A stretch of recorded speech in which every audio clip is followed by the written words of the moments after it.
We're ready to go, but I noticed Jack was limping. Yesterday I thought his paw had mostly gone down and swollen. But I don't know if you can see this leg versus this leg. This one, hugely swollen, and he is limping on it a little bit. Yesterday we walked about 8 miles after he got stung, and he wasn't limping, and he was fine. I googled it.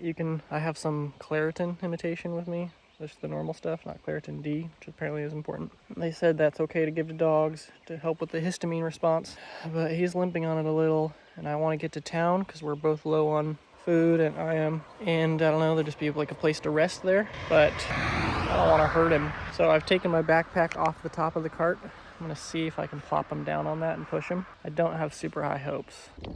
It's actually working pretty well. We've gone probably half a mile, and he hasn't tried to jump off or he hasn't squirmed around, so like I feel like that kind of stuff would indicate he was uncomfortable. So he seems like he's doing okay with it. Hopefully.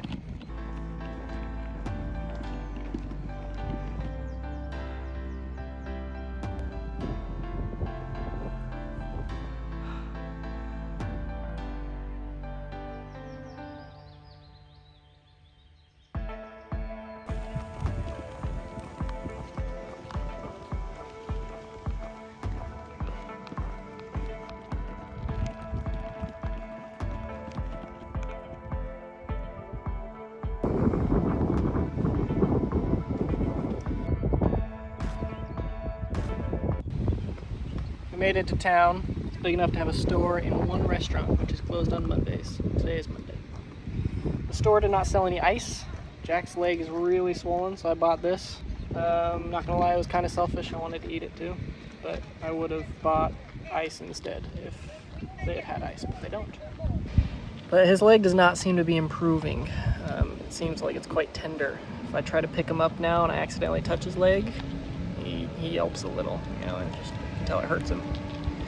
So we're gonna rest in the shade so his body can stay cool, hopefully.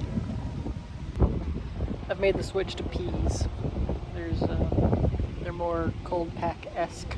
Unfortunately, I did talk to the people I was with yesterday about taking him to a vet if things should look like they needed it. So today I actually reached out to them. I was like, hey, his leg's looking kind of swollen, so I might take you up on that vet offer. And they both said they were at work. So by the time they both get off work, the vets will be closed. They close at 5. But tomorrow at 10, we might be able to take him to a vet if things don't improve between now and then. So keeping my eye on it.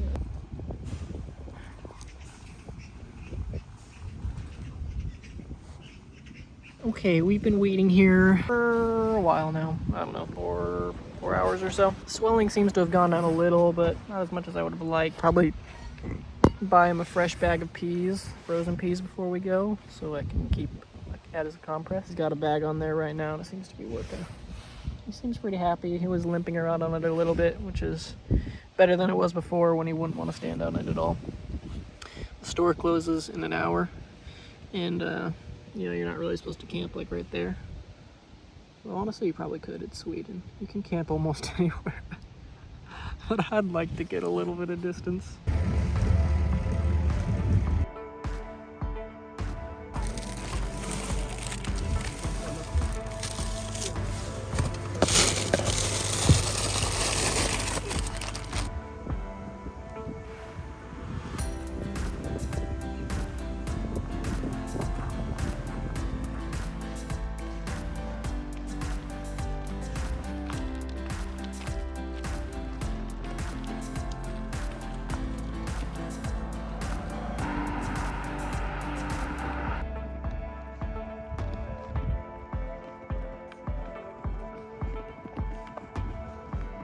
I don't know if that sight hits you the way it hits me, but every day at about this time, I always go like, why would I want to be doing anything else with my life? And that's a slight exaggeration, but I mean, it's just fantastic. It's just so calm out here. The space is just enormous, and it just really makes you feel at ease and just content, and I don't know. I struggle to explain it, but it's a good thing. This is probably the weirdest thing I like. Here's a road, and then there's that's the big road. Wow, the big one right there. And then there's this little offshoot right here. And you can see at one point they cut it, put up some signs, build a dirt mound, and they just don't want people using that road. But they left the rest of it, because why go to the extra effort of taking it off when it doesn't really matter? I love seeing evidence of the way things used to be, but aren't anymore. Don't know why. Couldn't tell you why I find that so fascinating, but it's just like, for a long time, people probably used that road. Now they don't anymore. And so it's just weird to see the world move on and change and to see evidence of it. I'm kind of fascinated, I guess, with how easy it is to forget the past. And so anytime there's a visual reminder, that's kind of pleasant. I guess that's why I hate it when they tear down old buildings. I get it. I understand that it has to happen sometimes. It just hurts some illogical part of my soul that wishes things could be different.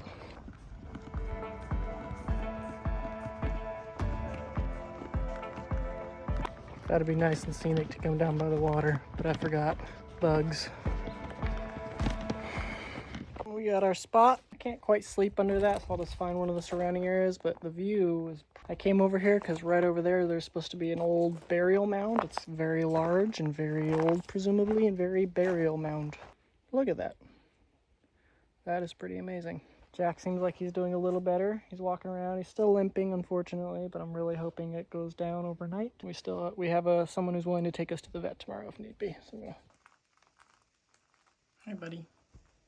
It's funny how much value of stuff is relative to the situation it's needed in. This tent right now is worth everything. There are so many mosquitoes around right now. I don't think you can hear it, but I can. If you're not making any noise or moving or anything, you can just hear a humming in the air, like everywhere. Not like when a mosquito's close to your ear, but it's like a permeating hum of just thousands of mosquitoes. I mean, just in this one little patch of my tent alone, I don't know if you can see those, but I see about 15. I tried to open and close the door real quick to get stuff in and get Jack in, and when we got in, I found about 20. So I think I've smashed all of them now, but sleeping would be impossible in this location without this tent or a superior form of shelter, obviously. The view is nice. The view is nice. Unfortunately, Jack's paw doesn't really seem to be improving, so I'll make sure to tell the guy that we're down to go to the vet tomorrow so we can see if there's anything more aggressive we can be doing, or if I've misdiagnosed it as a bee sting, which of course I've been considering as a possibility. If more other remedies are both helpful and or required, you know. We'll see in the morning. Our ride to the vet is supposed to be here in about an hour, which is good because Jack's entire leg is now really swollen.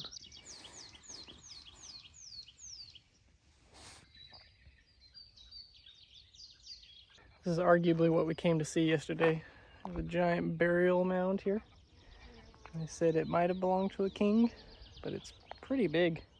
When you think of how much effort it takes to move this much dirt here manually, like it would have had to have in 500 to 1000 AD. But a pretty good view. I'm still distracted by trying to figure out what's wrong with Jack's leg. Our ride to the vet's supposed to be here in about 5 minutes. So hopefully the vet has a pretty good idea. Years ago, when I met Sanna, and I was going forth and back for it, but I like... Hey buddy. It got a little bit sad, like I was thinking, oh shit. Jack is apparently going to be on the shotgun position, riding instead of walking, for 10 to 14 days. So that should be fun. Luckily, it doesn't seem like he's in any real danger, according to the lady at the vet's office. So we're back to moving, we're back to carrying a backpack, and we're back to living the best life.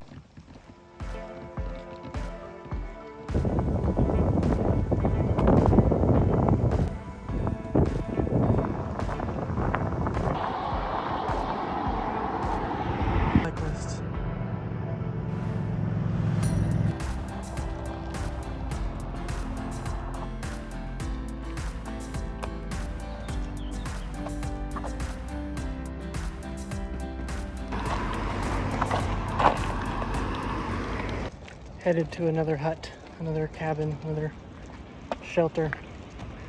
I think I've said a few times that I want to just like go back to the woods camping, so I don't have to feel like I have to get to a specific place because it's not as fun. But the allure of having a flat, solid ground with a roof over my head is just, and I know 100% I'm allowed to camp there, it's just really intoxicating. It's too much, it's too strong.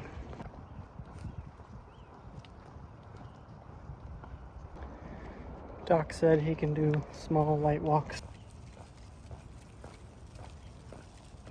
That video actually wasn't the best example, but I haven't really seen any European fences that are designed to be completely blocking off view. You can pretty much see into every yard.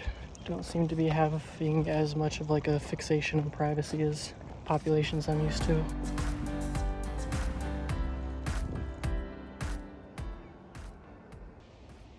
Made it.